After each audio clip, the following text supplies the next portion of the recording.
see me come and make some room. Everywhere I go, I'm in the spotlight. This is a good life. I'm living bold. This is what it looks like. On the kitchen top of the world.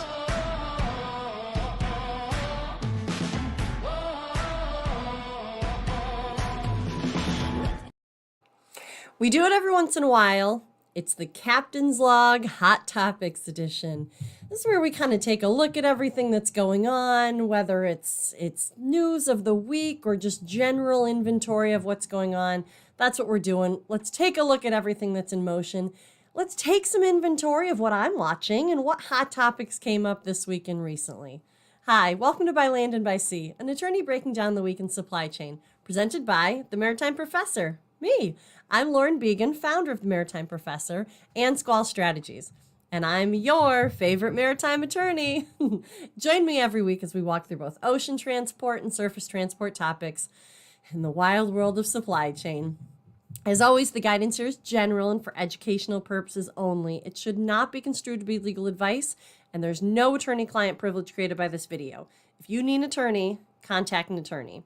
So before we get into the discussion of the day, while there is no discussion of the day, this is our Captain's Log Hot Topics week. So let's start out with the first story of the week.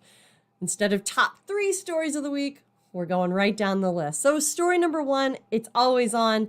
No language for the unreasonable refusal to deal or negotiate with respect to vessel space accommodations has come out yet. The FMC did give us an update on their plans. They held their commission meeting and said that they would be releasing a supplemental notice of proposed rulemaking, diving further into questions that were raised by the comments on the last notice and comment period. So what does all that mean? We talk about it every week. They're going to be opening it back up for comments. So previously it had closed at the end of October. They had opened it up in October. They were supposed to have it all completed by December 16th. They addressed that they missed that deadline, but they said for good reason. They want to do a good job instead of doing a fast job here, and I tend to agree with them. They're pulling together their ideas on how to move forward, but some of the things that they want to cover that were brought up in the comments was this documented export strategy. What does it mean? Some of the commenters were asking, is that the threshold or just one of the criteria for the FMC?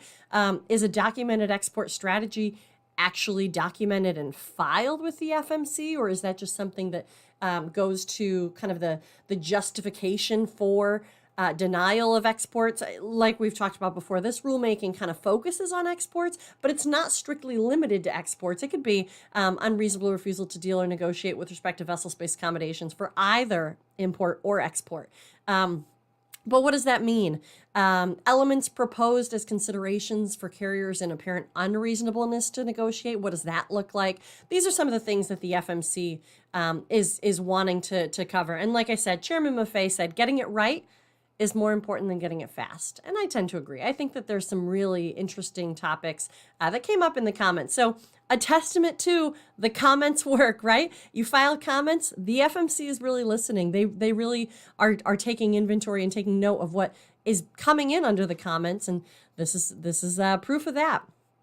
All right, story number 2. This leads me into story number 2, taking inventory of the rulemaking. What I'm watching, what the status is. So we have 3 rulemakings that we're watching. Like we've talked about many, many times before. The Ocean Shipping Reform Act of 2022, OSRA 22, was passed on June 16th, 2022. And there were 3 notable rulemakings. There were a few others. 3 notable rulemakings that I've kind of kept inventory on. It's the unreasonable refusal to deal or negotiate with respect to vessel space accommodations, the rule we just talked about. It's the detention and demurrage prohibited practices and invoicing. That one is the big one, I think, that most people are watching. And then we have the unfair, unjustly discriminatory methods. That's something that we haven't actually had any language come out on. So what's happening with the detention and demurrage rule? Well, that one closed up December 13th for its last comment period. That's not to say it's last of all comment period, but that was the notice of proposed rulemaking. They had previously done an advance notice of proposed rulemaking. Remember, ANPRM, this advanced notice of proposed rulemaking, is kind of where they send questions out into the industry. They did that last spring. they collected all those comments. Then they put together some language that was released under their notice of proposed rulemaking, which happened this fall. And that's what closed up December 13th. And now they had over 180 comments filed. I think it was 183 or 84 comments filed. So they're pulling all that together.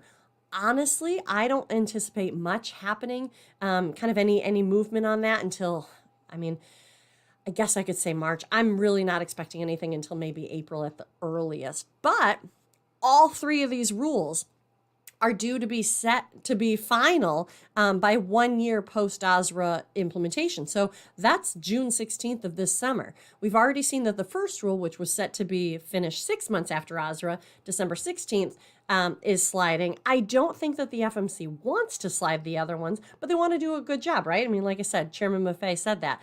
I think that they still have that 1 year conclude requirement in their sites. But they got a lot of comments, right, on that first one. The unfair, unjustly discriminatory methods, we just don't have any information about yet. There's no language that has come out there. So that one, I'm just so excited to see what, I'm so excited, right? I follow the FMC and I'm so excited about all this. I'm just so excited to see the language that comes out from that one, just to see what direction they're going to take. I think it's going to be a little bit more explanatory of what discriminatory methods might look like. I don't know. We'll see, but no movement yet on that third one. Like I said, D&D is kind of in a pause phase. They're collecting all of the comments that were filed. They're kind of probably categorizing them into buckets. Then they'll address that in the next round. We might see a final rule come out in the next round. Based on all those comments, who knows, maybe they'll do another supplemental notice of proposed rulemaking like they did with the unreasonable refusal to deal, or that they plan to do. That's going to delay the process a little bit if they do go that route. Perhaps they will. We'll see. But really, like I said, I don't anticipate any sort of movement on this until, March would be lightning fast. I'm thinking probably April. But we'll see. We'll see. Moving right along, story number 3. Something else that I'm watching. So the Maritime Transportation Data Initiative. We've talked about this before. Remember, this is Commissioner Carl Bensel's project. So the last FMC Commission hearing, it was anticipated that Commissioner Bensel would be releasing some information on it. And actually at that hearing, he said he was getting close. He just needed to talk to the commissioners a little bit more. So what is the MTDI? And that's why I want to bring it up on everybody's radar, because I think we're getting close to some sort of a release of information, of guidance, of something that's going to be coming out of Commissioner Carl Bensel's office. So what is the MTDI, the Maritime Transportation Data Initiative? So Chairman Dan Maffei directed Commissioner Carl Bensel to lead this data initiative, and that's exactly what it is. It's a data initiative. It's a data-focused initiative. So Commissioner Bensel held a bunch of meetings with maritime, intermodal stakeholders, government entities, carrier, all, like, everybody, really. The meeting started December 2021 and actually continued until June 1st, 2022, when they had their data summit. They were weekly, I think, every other week at least. He had 3 objectives when he was kind of setting out for this MTDI. So it was 1, cataloging the status quo in maritime data elements, metrics, transmission, and access. It was identifying key gaps in data definitions and classifications. And 3rd, it was developing recommendations for common data standards and access policies and protocols. So what does all that mean? Basically, he wanted to find out what data was already out there, who needed that data and who wasn't getting that data. And then if there were kind of commonalities of, like, point A isn't really talking to point B, but it's both freely accessible data. That's where he wanted to come in and try to create some common data standards, access policies, protocols, and just try to create some synergies there. I think he might be taking it a little bit further, but we're going to see, if he says developing recommendations for common data standards and access policy protocols, he learned a lot through all of these meetings and these hearings that I shouldn't call them hearings, these meetings. They're actually still all on the YouTube page. FMC has a YouTube page. I don't know if you've ever looked at it, but that's where you can watch their hearings, either live or recorded after the fact. But you can also look at all the MTDI hearings, MTDI meetings.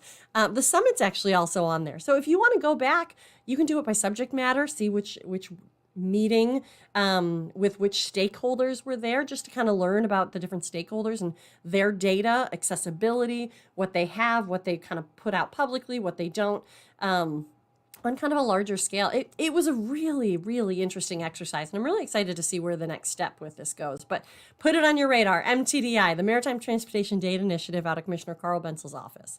All right, story number 3. We're also on Alliance Watch, right? So we've been talking about alliances a lot recently with the breakup of 2M. So that's Maersk and MSC. I've covered Alliance 101 before. Actually, I think it was about a year ago, maybe March. So if you want to go back into my old episodes of By Land and By Sea. But today I wanted to run down the list of expiration terms according to each specific alliance. So we've talked about 2M, and we've kind of talked about how it maybe wasn't so surprising, especially anybody who kind of follows their alliance filing. And last week I showed you how to pull these agreements so that you can actually look at them yourself. But I wanted to pull some specific information directly out of some of those agreements. In general, they're not really, these alliance agreements aren't really required to have an expiration date or even a reapplication of their agreement date. They're still subject to stringent monitoring. I don't want to be unclear there. They just don't need to reapply after a certain number of years. There's certainly no requirements or guidance there. And actually, about a year ago, March 2022, Chairman Dan Maffei and Commissioner Rebecca Dye were actually in front of the U.S. Senate Commerce Committee in executive session and were asked about just that point. Chairman Maffei actually said he would welcome an expiration period if that were to be created by Congress in the, at the time, new Ocean Shipping Reform Act. As we know now, it wasn't included. But how interesting that at least the senators were starting to kind of think about, okay, well, expiration periods, like these alliances could go on forever. I don't know. I think that there's an opportunity for maybe a little bit more written regulatory scrutiny. But don't get me wrong. I actually like alliances. I think that they serve a very important purpose, and I think that they create a lot of benefits for shippers generally. And like the FMC watches all of this, and they've said there is robust competition among the alliances. So I don't know. I'm are the carriers bad guys? By no means. No, they are not bad guys. Have they done some bad things? Sure. But everybody across the industry has as well, right? I mean, it was a weird time these past few years, and sometimes people weren't making the best decisions. And so we're seeing that play out in the court system. But now is the time to kind of take inventory and look back. Do we need more guardrails? For the invoicing for detention demurrage? Sure. I've talked about this before. Could have been a bar napkin that has $10,000 written on it that says D&D passed across the table. Previously, there were no requirements that it had to say the container number or the date or any sort of really recognizing information.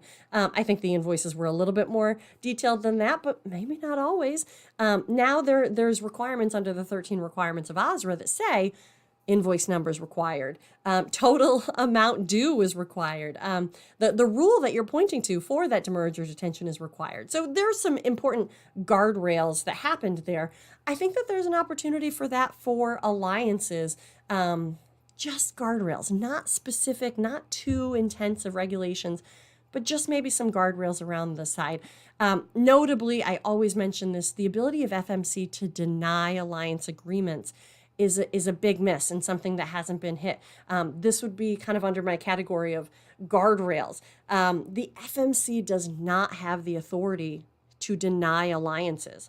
So alliances file their agreements, their vessel sharing agreements with the FMC, and the only way the FMC can stop that alliance agreement is by filing an injunction in court against the agreement within 45 days. Those agreements are automatically implemented within 45 days upon filing, provided there isn't a tolling of question back and forth with the FMC or any sort of injunction filed. But that's a pretty steep hill to overcome.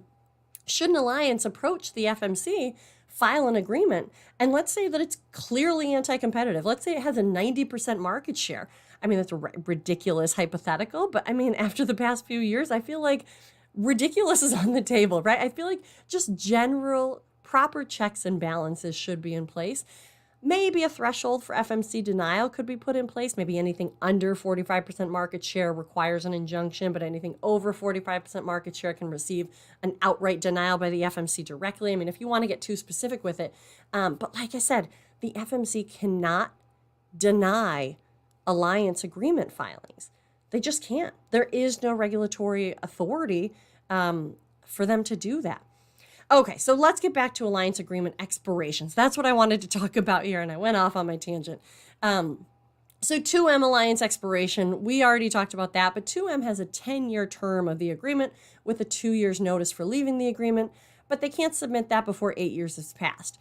2M was filed in 2014, so 8 years later was 2022, so right after 8 years was 2023. So in the first month of that first year that they were allowed out of their 8-year terms of expiration that they set, that they agreed on, they gave their 2 years notice, which is also required. And the 10-year term will be 2024, which then, I mean, actually bumps you into 2025 for proper past the 10-year term agreement. So that's why it wasn't really that surprising. This had maybe been in the works for a while. We can kind of talk about different things that are happening right now with those two companies, but perhaps they've been looking at that for a while. The Ocean Alliance, they also had expiration agreements. So the Ocean Alliance has a preliminary 10-year term where nobody was allowed to leave the alliance, and then only after March 2027. So originally it was actually 5 years, but then it was amended to reflect 10 years. A party could leave as long as they gave 12-month notice. Then after 2027, if nobody left, then the term was extended indefinitely with the 12-month notice to leave still in place. So essentially, we're looking at March 2027 before anybody can leave or give their notice. And so they give their notice after March 2027. So the first time we're going to see anybody leave the Ocean Alliance under their terms, and this is for expiration, or it does say leave the alliance, would be March 2028, right? The 1-year notice. That's not to say that they can't file an amendment, which they very much could. And I still don't quite know if that doesn't mean that they could shift members. Certainly maybe add, but not. They do have the terms of leave the alliance. I don't know. This one is still, it's not a slam dunk. It's not a black and white, but certainly something to note. They have this expiration agreement as part of their overall agreement. The Alliance, THE Alliance, has a 13-year term with right to withdraw on a 12-month notice, but not before the initial period, which ends April 1st, 2030. So 2030. So we have 2027 for the Ocean Alliance, and then THE Alliance, the Alliance, is April 1st, 2030 with a 12-month notice with right to withdraw. So we're really looking at another 7 years before the other two alliances are going to shift. But, and I say this, the expiration notices also have provisions for insolvency, bankruptcy, material change in company status, etc., and they can still file amendments. I mean, there's not a lot of guidance over what these agreements must or must not contain, or any of the changes that they must make, other than notice to the FMC, certainly. And for the most part, I would say it would be kind of a good thing for 30 days notice, because that's kind of generally as it relates to notice as a general statement, but certainly not legal advice, but kind of as a general thing, 30 days notice is kind of like the default, if you will. So I don't know if we're going to see some amendments filed to see if we could have some shakeups in the structure of these other alliances. Maybe they'll just do more slot chartering like they did prior to the vessel sharing agreements. And maybe we'll have an entirely new 2M will just turn into something else, and the other two alliances will just kind of stay as they are. I don't know. It'll be interesting, but I don't think we're going to see the other two alliances fall right off the bat. They certainly can't under their own agreements, but maybe we see some amendments filed, and then we'll get a little bit of a heads-up notice. I'll keep watching that too. So last week, we also talked about Greg Miller's article where he discusses the actual market shares of each alliance. Greg says that the top 9 carriers control 83% of capacity, which we all know, we've talked about a lot. That's the part that kind of gets in national politics, 83%. These 9 carriers control 83%. But the 3 alliances, Greg says, only control 39%. So what this is likely inherently saying is that the carriers are part of these vessel sharing agreements, but they're actually reserving most of their fleet for their own use and only using a small portion to dedicate to these shared routes and shared vessels. That's so interesting, right? These 9 carriers are controlling 83% of capacity. So the I guess inference there is that, okay, well, of course they're allowing all of their vessels to be part of this alliance agreement. But what Greg is saying, nope, they're not. The 3 alliances only control 39%, so it's only a portion of their fleets are going out. Really interesting. All right, moving right along. So story number 4. So while we're waiting for the language of the unfair or unjustly discriminatory rulemaking, I wanted to re-highlight something that the FMC is doing. They're taking on anti-retaliation compliance efforts. So the FMC is probing shipping lines' anti-retaliation compliance. On December 15th, the FMC released a press release basically saying the FMC was asking the top 20 shipping lines calling the U.S. to provide information on how they're complying with the new prohibitions on retaliation established by OSRA. Okay, so we're waiting on the language from this rulemaking, but OSRA actually set in some new prohibitions on retaliation. They made it pretty clear. So what are those? Added protections, they were against retaliation created by Section 5 of OSRA, which said, and I'm going to kind of paraphrase it, but you'll get the point.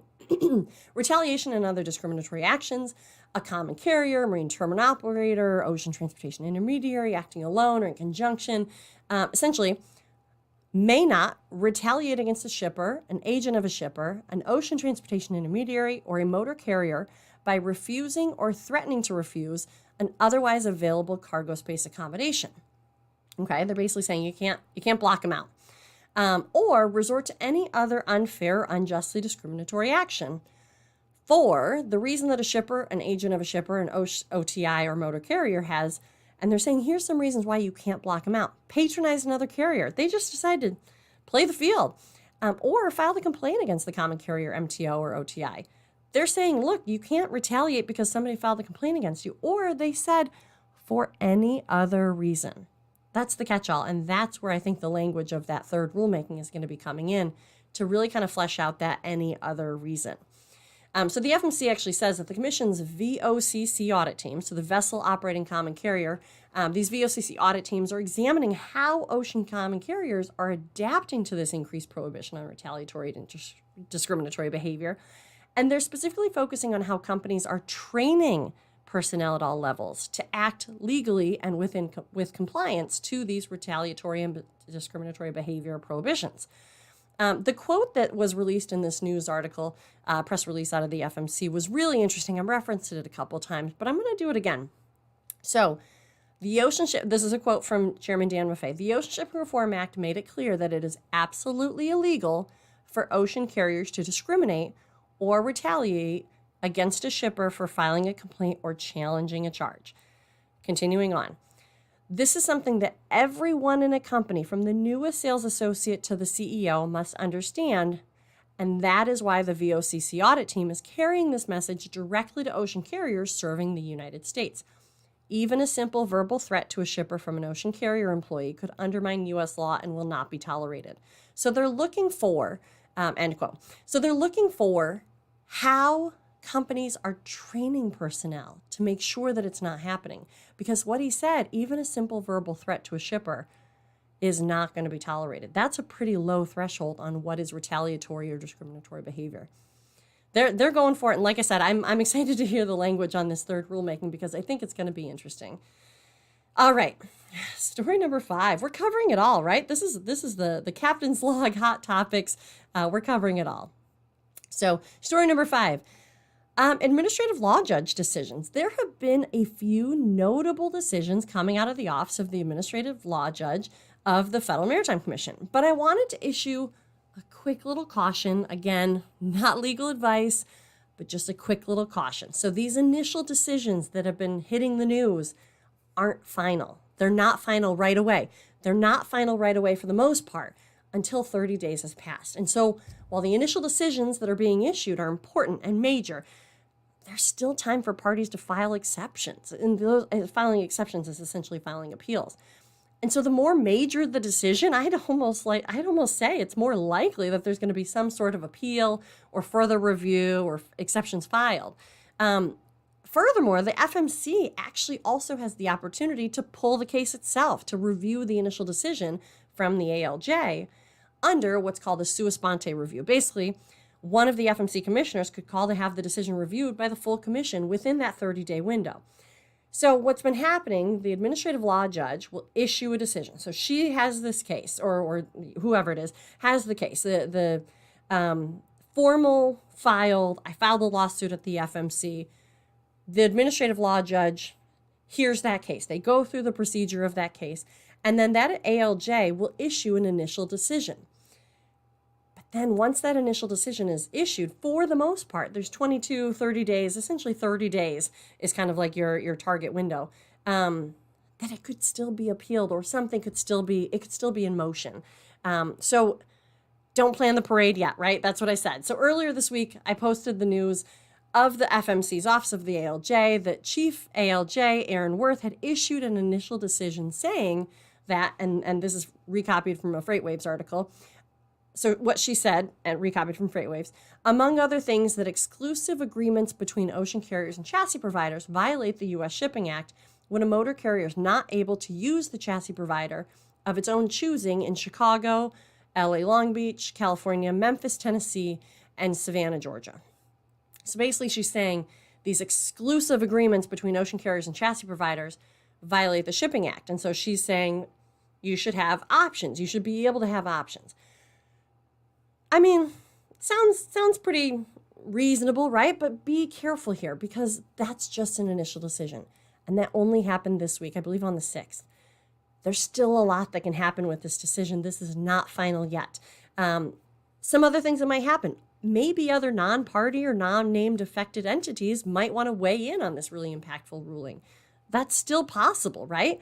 The chassis providers and the parties to this this discussion, this complaint, were pretty limited in scope. And so maybe other chassis providers or other impacted terminals or whatever it is want to be part of this conversation. Exceptions could still be filed, right? Essentially an appeal that we just talked about that. The other thing that is being kind of considered in some of these discussions is maybe the FMC actually went too far outside their regulatory authority. Maybe this kind of moving into the chassis world, moving into this intermodal side of things, this more land side is too far. I'm not saying it is. I'm just saying this is part of the discussions that are happening. So this isn't a full slam dunk. This isn't a final decision yet.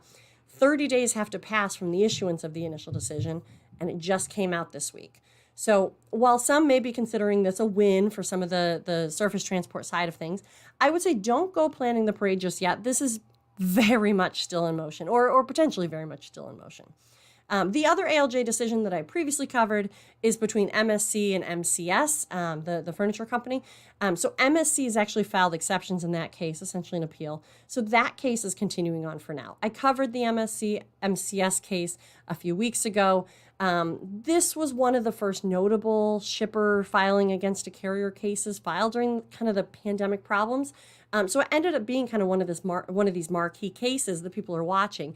It was issued on default, basically saying like MSC, and you can go back and listen to the episode, but essentially MSC, the ALJ was saying, you're not filing your documents that we need. MSC was basically saying, look, we have a blocking statute out of Switzerland. We're not allowed to, it's criminally involved. And the administrative law judge, paraphrasing, was like, I'm done waiting. This is in front of me. I'm just going to issue this order on default. So, of course, I say of course now, but I think it was very much anticipated that MSC was going to be filing an appeal, filing an exception to that initial decision. So my whole point on all of this is just be careful with these initial decisions coming out of the administrative law judge offices. They aren't necessarily final. And I say they aren't necessarily final on issuance. A lot of times with the FMC, there's a 30-day window there. So just be careful. They're not done moving yet. All right. Story number 6. Order to show cause was issued against MSC for a complainant SOFI's demurrage bill under the charge complaints process. Okay, so this is the first order to show cause to come from the complaints charge complaints process. So the FMC, and we've talked about this before, has mentioned that the charge complaints came from OSRA. So we know that. So Ocean Shipping Reform Act created this new process for kind of reviewing these complaints of charges called a charge complaints process. The FMC recently noted that over 200 charge complaints had been filed. They kind of broke down how many had complete and accurate information. We're pointing to a violation of a specific section of the Shipping Act. They went all the way down and said basically there were 3 that were remaining. And in those 3, only one looked like it was going to be going to orders to show cause. So it either had been settled, the fee had been waived, or whatever had happened. So the order essentially says this order to show cause went through the whole process and basically said it's an order to show, the order essentially says that MSC has not provided justification for their issuance of the charge, this demurrage charge, and now are being ordered to show cause by February 28th, why it should not be ordered to refund or waive the charge assessed. So essentially the Office of Enforcement, previously the Bureau of Enforcement, now the Office of Enforcement, has taken this over and will require MSC to perform these consequences, so the waiver or the refund, unless justification for the carrier's charge is provided. So we've talked about these charge complaints process before. It's the law enforcement mechanism where the FMC reviews the complaint as filed. So post-OSRA, it has to be post-OSRA, it has to be post-June 16, 2022. Then the FMC kind of determines if they agree with the complainant or not. It seems in this case the information provided was complete, obviously, because it kept moving along the process. The FMC, it seemed, tended to agree with the complainant. And then they recommended that the Office of Enforcement take this up as an order to show cause. And so then the Office of Enforcement has to do that. And so it looks like they did that. So this is the first of its kind, and this is going to be interesting to continue to watch. It seems like most of these, even if they were kind of progressing, were settled or waived or whatever it was. So this is going to be interesting to watch. I mean, really, all it's saying is MSC just has to provide justification for the issuance of the charge. And then maybe it might be corrected or perfected. This could go a million different ways. Maybe this just ends up being a nothing thing. But to have it being an order to show cause coming out of Office of Enforcement is interesting. All right. Whew. We covered it all. There's a lot going on at the FMC, huh? Sometimes it is good just to kind of take inventory of all the moving parts and let you in on my checklist of what I'm watching. There's certainly more out there. We could probably go on for quite a while, but those are the highlights. Those are kind of the big things that I'm watching. As always, and especially today because we covered some case law or some active cases, as always, the guidance here is general and for educational purposes only. It should not be construed to be legal advice directly related to your matter. If you need an attorney, contact an attorney. But if you have specific legal questions, feel free to reach out to me at my legal company, Squall Strategies. Otherwise, for the non-legal questions, for the e-learning, and the general industry information and insights, come find me at the Maritime Professor. If you like these videos, let me know. Comment, like, and share. If you want to listen to these episodes on demand, or if you missed any previous episodes, check out the podcast By Land and By Sea. If you prefer to see the video, they live on my YouTube page, By Land and By Sea, presented by the Maritime Professor. And while you're at it, check out the website, maritimeprofessor.com. So until next week, this is Lauren Beagen, the Maritime Professor, and you've just listened to By Land and By Sea. See you next time.